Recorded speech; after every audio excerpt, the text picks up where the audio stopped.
Hello, I got another artifact here.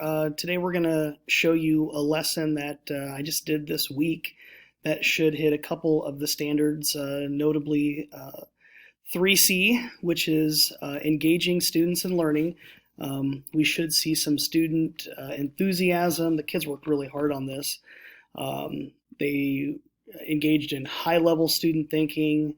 They explained their thinking. They were highly motivated. They worked really hard on it. Room was boom, went silent. They were really all over it. Um, they again worked really hard on it. Try to give them enough time. They might need a little more time, some of them, to finish up, but um, the tasks were fully aligned with the instructional outcomes. This is a topic that they need to know for the AP test. They were actively intellectually engaged. I tried to provide some scaffolding, and I'll show you what I did to do that. Um, the learning tasks had multiple correct responses. It wasn't just a yes or no or the answer's A kind of thing. So there, was higher order thinking involved there. And then it could probably hit 3D using assessment and instruction. Paying close attention to evidence of student understanding. So I spent a lot of time just kind of visiting with students as they were working. The posing of the questions were to elicit evidence of student understanding. The students could not understand. If the students didn't understand the topic, they would not be able to complete this assignment. Circulating around, you'll have to just trust that I spent a lot of time doing that. Students assess their own work, and I showed them some exemplars of the work so that they could gauge if they were meeting the criteria. Again, they should have been aware of the assessment criteria. I showed them some exemplars, gave them a lot of feedback as they worked, showed them the standards that they needed to meet. So I'm going to show you kind of what we did. The first part of this, I won't bore you too much, but the theory that we're currently in is theories of personality. And so we have all these different theories that why people are the way they are. And, there's a lot of them, but just for example, one of them talks about what's called the Big Five theory, and saying that you can basically boil down human traits to like 5 key things. And so they spell oceans. You have O for openness, C for conscientiousness, E for extroversion, A for agreeableness, N for neuroticism. And so we talk about what those traits are and kind of go into depth on them. We did notes on them, talked about them, took a little, mini practice quizzes so kids kind of know, at least the nuts and bolts of them. And from there, we kind of drilled down a little bit deeper. And so what I'm going to show you is the practice test that we did and what kids did, kind of the write-up that they did. So from there, on Moodle, kind of showed you my Moodle page before, but in topic 8, kids knew to go down to, there was an assignment called personality test reflection, and so they had directions here. And so what I did with my blended class is I talked about this when we met. So they were to work on this during blended time, but I spent time when we were face to face going over the expectations. But then also I followed up with, the day that they were blended, like, hey, here's what you're working on, just a reminder. And I've already got several of them turned in, and they look really good so far.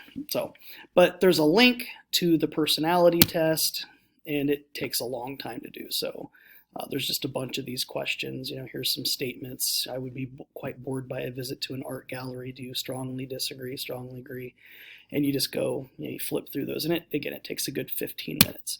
But you do that. And then the prompts says, discuss your scores. Briefly provide an interpretation of what the traits in the test are, as well as an interpretation of the data. So they need to basically, they'll get like a bar graph of their data. In fact, actually, I'll just kind of show you what they get, because I've already had some people turn it in.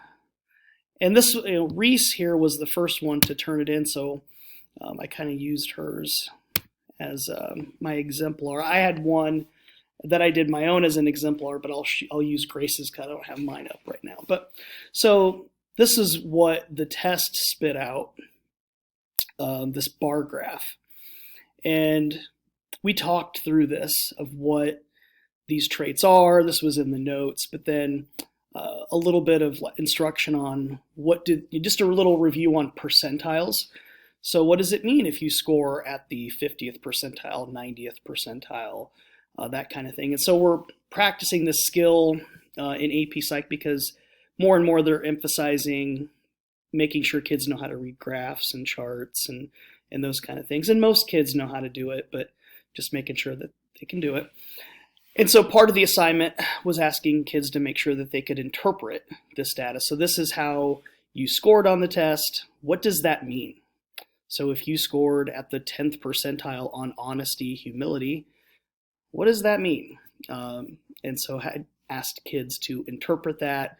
What does this trait even mean? Kids, summarized it, and they went down the line, and then they reflected on how much they agreed or disagreed with that. And so, you can kind of see, there's a bunch of these, but, Reese here talked about how she scored, just kind of stated where she scored on these, and then she kind of did a reflection here of how she was surprised on a few of these, what she agreed with, what she disagreed with, and several of these, the kids really do a nice job of things that they agree with from the test, things that they disagree with, and then I also had them share it with a friend or a family member. And what did they think? Did they agree with the test results? Because sometimes when you take a personality test, you might answer those questions the way that you might want to perceive yourself, but it's, that's your ideal self, not your actual self. And so that was kind of an interesting twist, and the students have kind of had fun with that. And so I've been doing this not only with my blended students, but also with the face-to-face students as well. And so, but having the exemplar, I think, really helped. Let's see here, another one. So yeah, Kenna did a nice job here. So where did I score? Where does she think she should be? Again, kids thought pretty hard about it. Overall, I think that test provided pretty accurate, but I definitely wouldn't say it encompasses all aspects. And again, kind of goes into depth on what she agreed with and what she didn't agree with. And then, talked about what her mom thought in relation to it, which, it gets them talking about the material outside of class, which that's a win. I'll take that. So that was pretty cool. Another assignment that I had them do to get them thinking in depth about the material was a character personality assessment, which they had to pick a TV character, movie character, book character, pop culture, and kind of do an analysis. And so same kind of idea, different theories in this unit. We had like the big 5 traits that I was talking about, but there's a few other ones. There's like the whole Freud theory, which is definitely out there. And then there's, humanistic with like Maslow's theory. But then they, again, they pick the character, they analyze it. But I provide it, here I've got an exemplar. And this, when I first started teaching, I thought this was like cheating, right? Like you're just giving it to them, right? But this really does help them a lot. And so, I just this is what I provided. I wrote one myself from the perspective of Michael Scott from The Office, which it's a good example because it's somewhat modern character, but it's old enough show that a lot of them are probably not going to use this one. And so, but, just giving, specifics of, and so I kind of walk through the directions of the assignment and how this meets the requirements of that. And then that way, when they're doing it, they can kind of use this and refer back to it. So the the expectations are very clear, and so that they're working on it, they're referring back to mine, they're looking at it, but um, they're still thinking at a deep level. It's not like they're just copying my work. They still have to think about the material, the content at a deep level, but they're not getting hung up on the ambiguity of the assignment and am I doing this right and that kind of thing. So hopefully it creates a little extra clarity, and their cognitive energy is focused on um, the task and what they're supposed to be learning, not being confused by the assignment. So again, just another artifact for us to talk about, and if you have questions, we can chat more. Thanks.